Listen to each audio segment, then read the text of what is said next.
ஜனநாயகன் படத்தில் என்ன பிரச்சனை இருக்கிறது என்பதுதான் பிரச்சனையே என்று இயக்குனர் அமீர் தெரிவித்துள்ளார். மதுரையில் செய்தியாளர்களிடம் பேசிய அவர், ஜனநாயகன் படத்தில் இரு தரப்பினருக்கும் என்னதான் பிரச்சனை என்று சொல்லவில்லை என்று கருத்து தெரிவித்துள்ளார். நீங்கள் தேர்தல் ஆணையம் உச்சபட்ச அதிகாரம் கொண்டது. அது ஒரு முடிவை எடுத்திருக்கும் பொழுது அதுக்கு கட்டுப்பட வேண்டியது அனைவருக்குமான பொறுப்பு இருக்குது.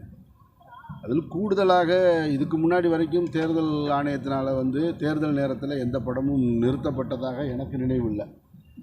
முதல் முறை தடை செய்யப்பட்டிருக்கிற காரணங்கள், அதுக்கான காரணத்தை தணிக்கைத்துறையும் சொல்லலை, அவங்களும் சொல்லலை அந்த படத்தில் என்ன தான் பிரச்சனை இருக்குன்னு.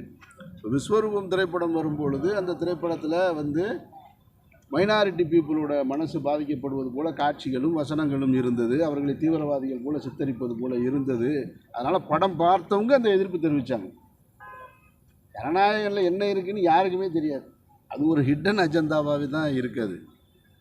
ஏன்னா அது ஒரு ரீமேக் ஃபிலிம், தெலுங்கிலிருந்து மொழிமாற்றம் செய்யப்பட்ட ஒரு படம். அது வேறு மொழியில், தமிழ் மொழியில் மீண்டும் உருவாக்கம் செய்யப்பட்ட படம். அது அந்த படத்தில் அப்படி என்ன காட்சி இருந்தது, வரம்பு மீறிய காட்சிகள் இருக்கா அல்லது வசனங்கள் இருக்கான்றதை ரெண்டு தரப்புமே சொல்லாதது தான் இதில் ஒரு பெரிய கேள்விக்குறியாக இருக்குது. ஒன்று, தணிக்கைத்துறை சொல்லணும் இந்தந்த காட்சிகள் இருக்குது, இதெல்லாம் இதை கட் செய்யணும் அப்படின்னு சொல்லணும். முதல்ல தணிக்கைத்துறை என்பது, நான் மீண்டும் உங்களுக்கு நினைவுபடுத்த விரும்புகிறேன், காட்சிகளை கத்தரிப்பதற்கான அதிகாரம் தணிக்கைத்துறைக்கு கிடையாது. அது சென்சார் போர்டு தான், அது சர்டிஃபிகேட் ஆஃப் போர்டு தான். அது ஒரு தகுதி சான்றிதழ் தான் கொடுக்கணும். இது ஏ சர்டிஃபிகேட்டு, இது யூ சர்டிஃபிகேட்டு, இது யூஏ சர்டிஃபிகேட்டுன்னு கத்தரிங்கன்னு சொல்லிவிட்டு அஃபீஷியல் லெட்ரு கொடுக்கவே மாட்டாங்க. அது உங்களுக்கு தான் தெரியுமான்றது தெரில.